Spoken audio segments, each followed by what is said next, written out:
Hi, in this video we'll talk about CloudFormation Designer. So let's get started. From AWS console, from the home screen, we'll click on services and we'll go to CloudFormation. And here we can design our template. We can write any template using JSON or YAML and save them in text files, or alternatively we can AWS has the provision where we can graphically visually design what we need and the template will be automatically created, and that is the whole purpose of a design template. A very nice tool provided by AWS. So let's see how it works. So I am clicking on design template.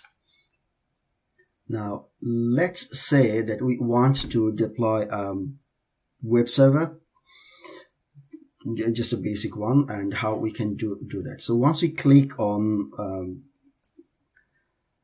the template designer, you see this is screen, different parts here. Here is the resource type, and this is where you will see your template that will be auto generated. And you can switch from JSON to YAML. For example, if you look here, this is in JSON template. If I click here, it automatically switches to its YAML version. We'll be using JSON for this video. And here you see the updates messages, and this is the working area where we'll work with different elements that we need in a template. And let's see how we use these different parts of the screen of the designer as you keep going. Before you start, you might be interested to see that we can start a new template. We can open an existing template, we can save, or we can use sample templates and some other icons as you will go over them. The tooltip, for example, this one is pretty much a self-explanatory. For example, this one says when we have a diagram here, then this helps us to download the diagram as an image, and you can maximize or minimize this pane, but I'll just keep it like this. So this template, its name is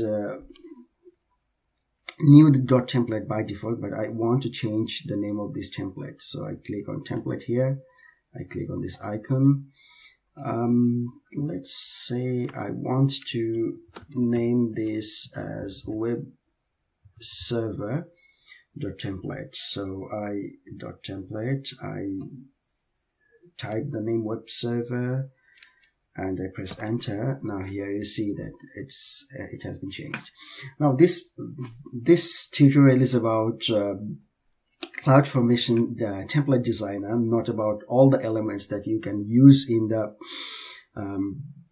as part of AWS. That's the list is huge, and that's why as our main purpose is to know how to work with template designer.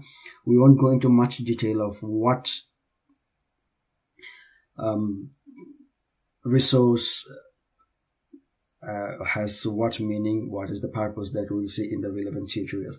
So for example, let's say so to keep going, let's say we want to deploy a web server. So we are creating a template and we are visually creating a template. So from the left resource pane, we select EC2, and here it has the available resources under EC2. We will select VPC, virtual private cloud. So I just drag and drop it here. We need a number of elements here, as you'll see as you keep going. So I just increase its size so that it can accommodate everything that we need. So this VPC probably not a very good name here, as you can see. So we can actually, by using my mouse scrolling button and just dragging and dropping, I can change them. I want to change this name because you see this is an AWS2. When I hover over the resource, you can see now that it's a AWS EC2 VPC and its name is EC2 VPC something, but we'll change it to something that we can remember. So let me right click on this, and I have this menu, and this menu shows the link to relevant documentation. I can delete this one. I can duplicate if I want. If I need more than one element, I can just duplicate by clicking this. In this case, this is the icon that we're interested in, edit properties. Here you see that as soon as I selected this, in the template, you see under resources, this resource has been created. If you compare this name, and here you see that the name, you will see that this is what automatically created.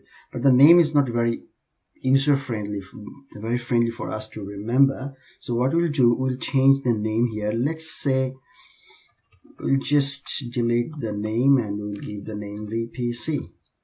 And the designer is out of date. It says we need to hit refresh because we have changed the name. So I am clicking refresh. Now if I go here, you will see that the name has been changed to VPC because we changed the name here. Okay, so what we're going to add in this virtual private cloud is one subnet. So added a subnet by dragging and dropping, just increasing a bit more because I know based on my plan I'm going to have an EC2 instance here as well. So once again, in the same way, let me change the name of this as here we have subnet out of date, so refreshed. Now you see its name is subnet. I'm going to keep an instance here, a virtual server here, instance. From left pane, drag and drop. This is the instance. So the instance is selected here, the instance. I want to change its name as web server. Let's say web server. Of course, I need to refresh as we have seen before. So this is the web server. Also, as part of, so I think I can minimize this a bit. Yes, I don't need anything else here. Now, what I need is, I need a security group for my web server. So I will drag and drop the security group here. Just making it nice. It really doesn't matter whether you put it here or here. I'm just putting it here just to make it look good. So this is the security group. I am going to change the name to web server security group. Web server security group. So you might have a question in your mind that, do I need to change the name? No, you don't, but the default names are not very human friendly. It's hard to remember, so we will always try to give names that make sense to us and is easy to remember. So refreshing, and I have the latest version here. And also I am going to add a routing table here. Let me expand it a bit, and I'm going to, this is the route table. I'm going to change it as web server route table. Refreshing to update the design, and within the routing table, we're going to drag and drop a routing a resource route. And once again, this one is automatically selected here. I'm going to change this resource name to web server route. It makes more sense to us. And another thing that I need to implement a basic web server is the internet gateway. So they are sorted alphabetically, so I can go on internet. Here we go. This is internet gateway. So this is the internet gateway. I am going to give it this internet gateway, so I'm going to give its name as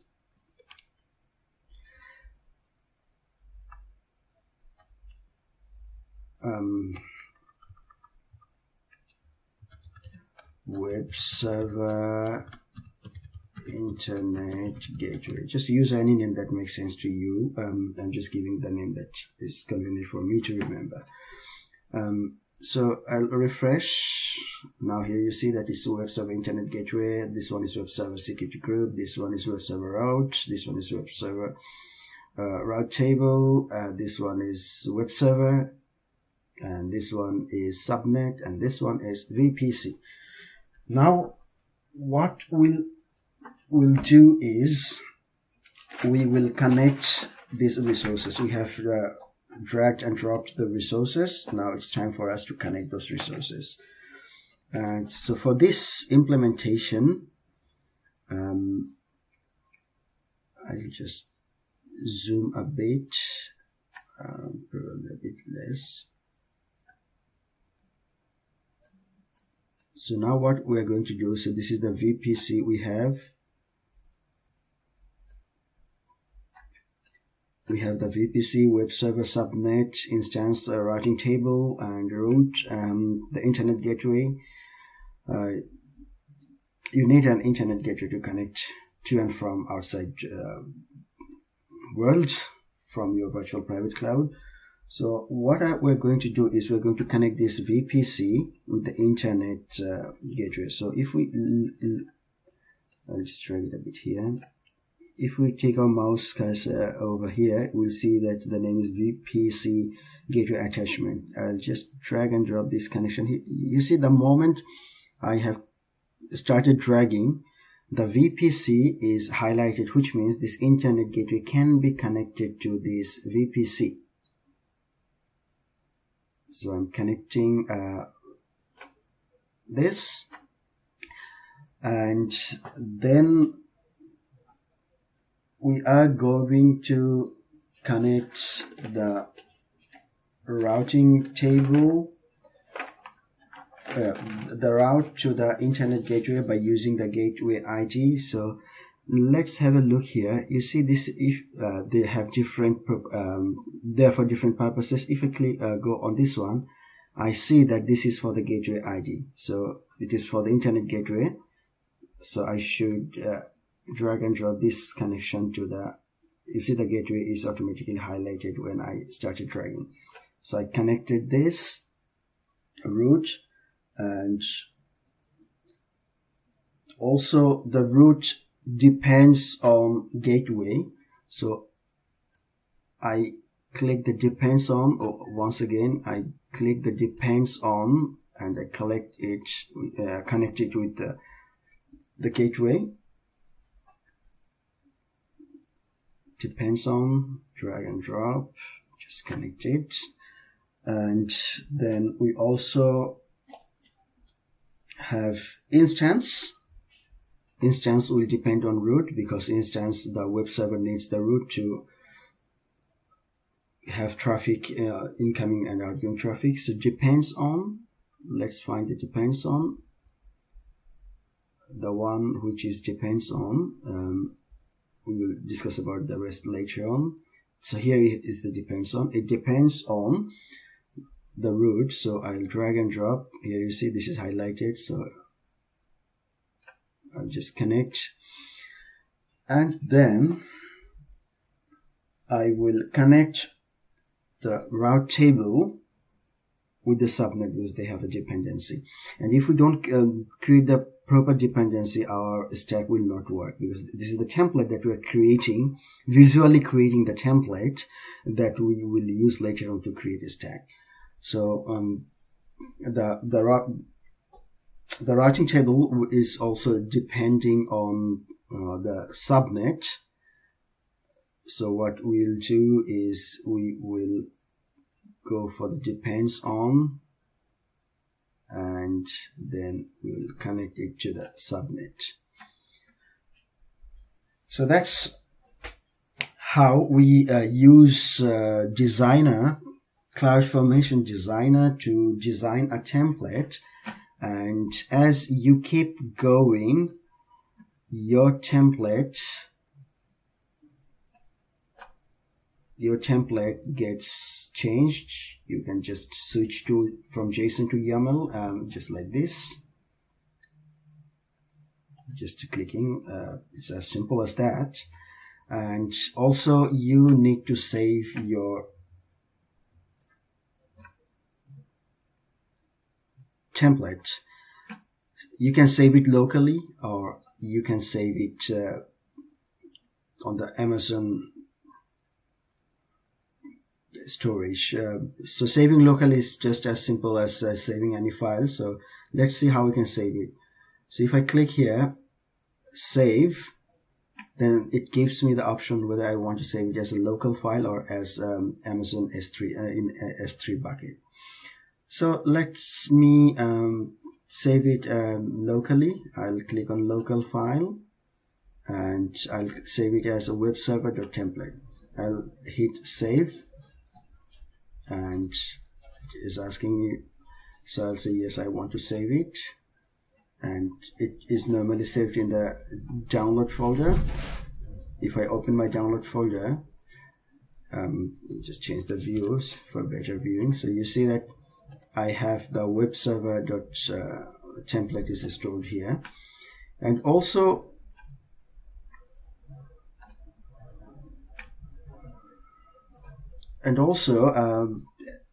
by using a single click of this button, we can export this diagram as an image. So let me just show you very quickly. Download diagram as an image, just clicking on that. Save file, clicking on save, going back to my downloads folder, and here you see as PNG format, the diagram has been saved.